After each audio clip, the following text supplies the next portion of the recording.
Welcome to Business Review, a daily program that delves into the latest and most significant economic stories. From stock markets to currency news, Business Review covers the most up-to-date developments in the global finance.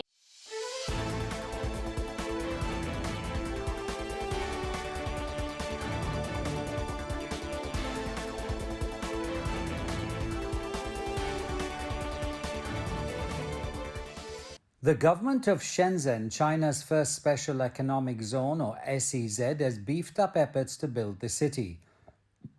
Thanks to more streamlined measures, it now only takes an enterprise half a day to get approval after applying online in the city's district, allowing it to go into operation the same day. Wang Maolin, a partner of mobile robotic Tech company, said the government has impressed him with its efficiency.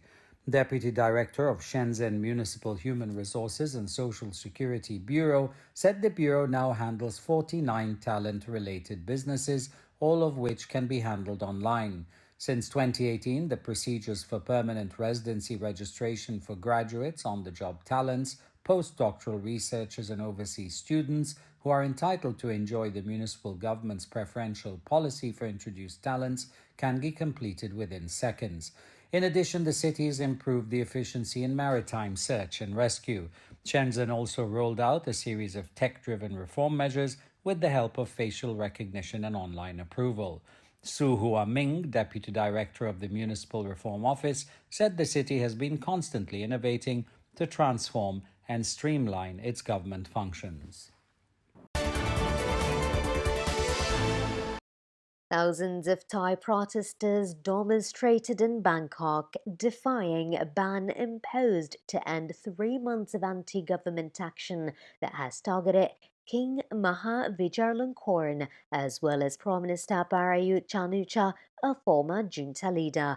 Despite police appeals over a loudspeaker to disperse, the groups spilled across the Ratchaparasong intersection in one of Bangkok's busiest commercial districts. It was the scene of the bloodshed in 2010, with violence between supporters and opponents of the Thai establishment.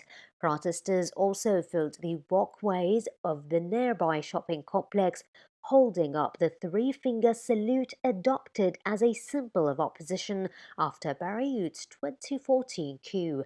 3 months of protests in the country of 70 million have been largely peaceful, but in one incident, police pushed jeering protesters away from a motorcade carrying Queen Suthida. Overnight, the government banned political gatherings of 5 or more people and the publication of news and online information that could threaten national security. The protest movement aims to remove the Prime Minister, saying he manipulated an election last year to keep hold of power, which he says the election was fair. Those marching on the streets also want a new constitution and have called for a reduction in the powers of the king. They want his role to be clearly subject to the constitution and seek the reversal of orders that gave him control of the palace, fortune, and some army units. The decision by French authorities to impose a curfew in Paris and other big cities came as another blow for restaurant owners and young people. President Emmanuel Macron ordered the nightly curfews in Paris and its environs, as well as 8 other big cities, from Saturday, October the 17th, to tackle the surging rate of infections in hotspots. The curfew will run from 9 p.m. to 6 a.m. Restaurant manager Laurent Gespas said tough year just got tougher. Already, turnover at his Parisian pizza joint had been hammered by a 3-month lockdown in the spring, then came early closing, and now a nightly curfew. The president said with more than 20,000 new infections daily and hospitals once again creaking under pressure, now was not the time for conviviality. The curfews are expected to be in place until December the 1st.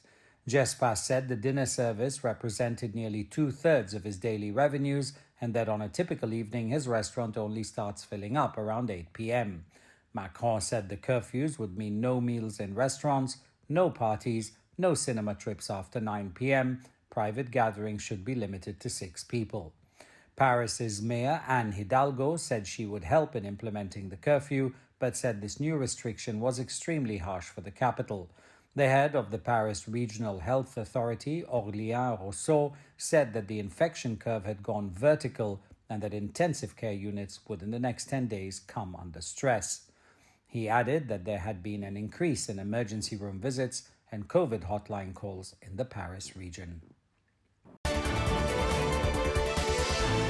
The coronavirus pandemic has turned one Japanese theme park into a new workplace for teleworkers.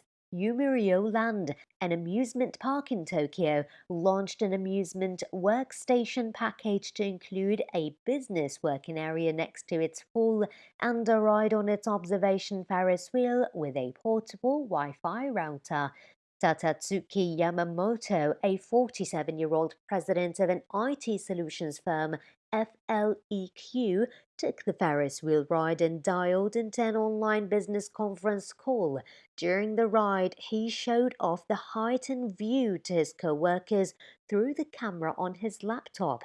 Several tourist attractions in Japan have been hit by the pandemic, and some amusement parks have explored other ways to entice visitors. The Yumiro Land theme park sells day passes for $18.05 per person on weekdays and $19 for weekends and holidays, including a rental workspace by the poolside, a ride on the Ferris wheel, as well as free golf balls at a driving range inside the park. China said the United States was abusing the concept of national security to oppress foreign companies. The U.S. State Department has submitted a proposal for the Trump administration to add China's Ant Group to trade blacklist, according to two people familiar with the matter, before the financial technology firm is slated to go public.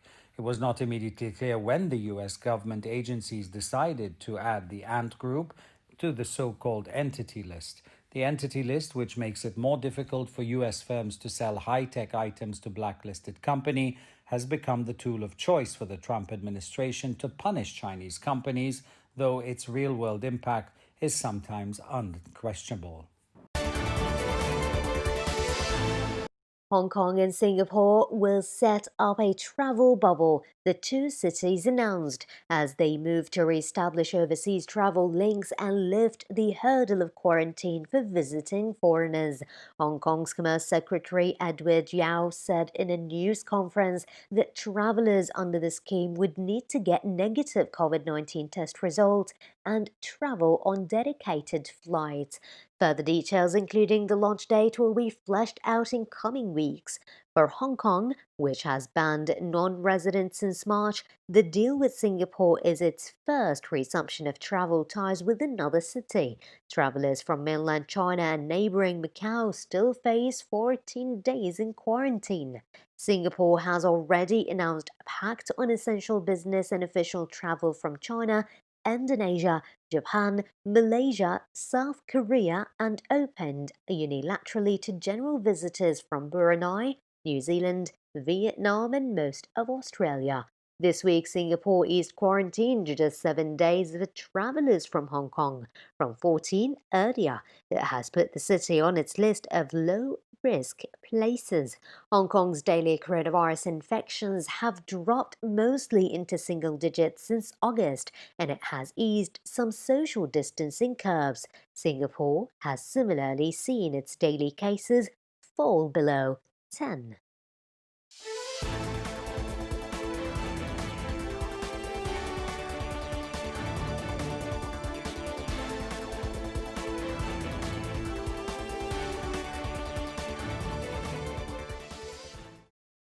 This has been Business Review, your daily source for the most critical financial stories. Tune in next time for the latest financial news impacting the world economy.